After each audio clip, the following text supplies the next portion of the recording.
Assalamualaikum warahmatullahi wabarakatuh. Selamat datang pemirsa. Kembali lagi bersama saya di sini Arfi Samsu mengenai pembahasan hukum terkait tindak pidana penganiayaan yang merupakan salah satu bentuk kejahatan terhadap tubuh. Sebagaimana diatur dalam Undang-Undang Nomor 1 Tahun 2023 tentang Kitab Undang-Undang Hukum Pidana. Kronologi kejadian.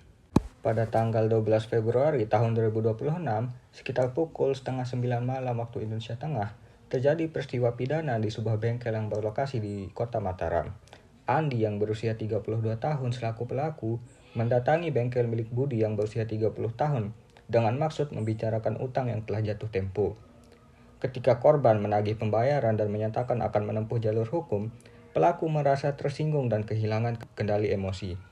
Terjadi adu mulut yang intens antara kedua belah pihak, hingga pelaku kemudian mendorong korban hingga terjatuh, lalu mengambil sebatang besi yang berada di sekitar lokasi dan menggunakannya untuk memukul korban.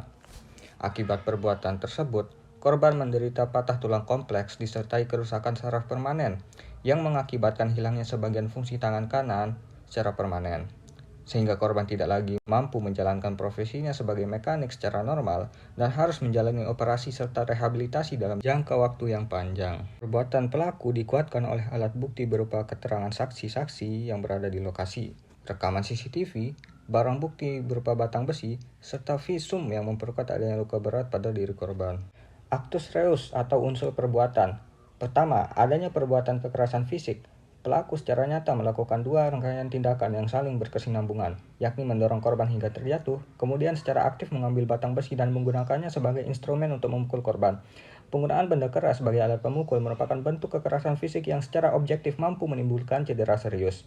Tindakan ini bukan merupakan respon refleks tanpa arah, melainkan tindakan yang terarah secara fisik kepada tubuh korban dengan menggunakan instrumen yang berpotensi menimbulkan bahaya nyata. Kedua, timbul akibat berupa luka berat.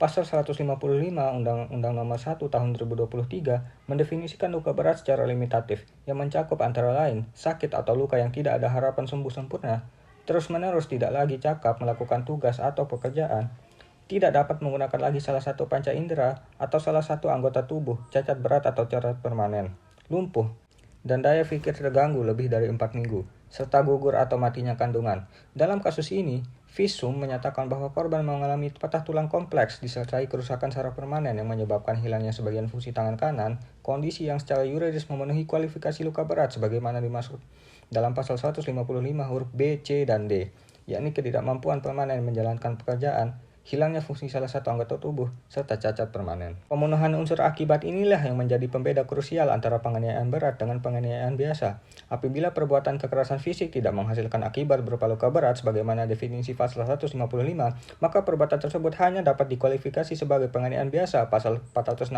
atau bahkan penganiayaan ringan pasal 467 yang memiliki ancaman pidana jauh lebih rendah. Mens rea atau unsur kesengajaan. Mens rea merujuk pada keadaan batin atau niat jahat yang menyertai perbuatan lahiriah. Dalam pasal 468, unsur dengan sengaja, dolus atau offset menjadi elemen krusial yang harus dibuktikan secara mandiri dan tidak dapat diasumsikan begitu saja dari adanya perbuatan. Kesengajaan dalam kasus ini dapat diidentifikasi melalui beberapa indikator konkret. Pertama, dari aspek dolus directus atau kesengajaan langsung. Pelaku secara sadar dan bertujuan melakukan tindakan kekerasan. Ia tidak bertindak secara refleks atau keliru, melainkan secara aktif mengambil batang besi dan menggunakannya untuk memukul korban. Tindakan mengambil alat sebelum melakukan pemukulan merupakan bukti nyata adanya proses pengambilan keputusan yang disadari, yang menunjukkan bahwa kekerasan tersebut dilakukan atas kehendak bebas pelaku. Kedua, aspek kesadaran akan akibat. Setiap orang yang berakal sehat memahami bahwa memukul seorang dengan benda keras berpotensi menimbulkan cedera serius. Doktrin Fauzi-Banheit, kemampuan memperkirakan akibat, menetapkan bahwa pelaku dianggap mengetahui atau sepatutnya mengetahui bahwa pukulan keras menggunakan besi pada bagian tubuh dapat mengakibatkan luka berat.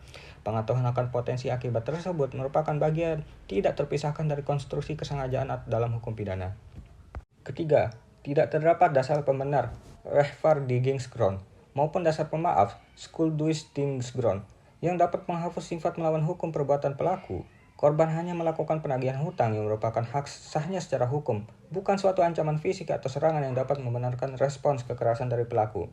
Pemicu emosional berupa tersinggungnya perasaan pelaku sama sekali tidak memenuhi syarat keadaan terpaksa atau notwehr yang diatur dalam pasal 34 Undang-Undang Nomor 1 Tahun 2023. peraturan hukum lama dan yang terbaru. Perbedaan mendasar antara pasal 354 KUHP lama dan pasal 468 KUHP nasional tidak terletak pada ancaman pidananya, karena keduanya sama-sama mengancam pelaku penganiayaan berat dengan pidana penjara paling lama 8 tahun dan 10 tahun apabila mengakibatkan kematian.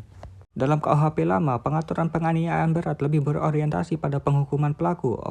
Fokus utama sistem peradilan pidana adalah membuktikan kesalahan terdakwa dan menjatuhkan sanksi pidana yang setimpal atas perbuatannya. Akibatnya, kepentingan korban masih belum memperoleh perhatian yang memadai dalam proses pemidanaan.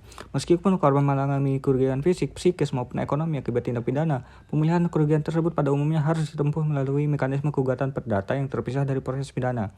Sebaliknya, pasal 468 KUHP nasional ditempatkan dalam kerangka pemburuan hukum pidana yang lebih berorientasi pada korban. Pemulihan hak korban salah satunya wujudnya adalah kemungkinan pemberian pidana tambahan berupa pembayaran ganti kerugi atau restitusi kepada korban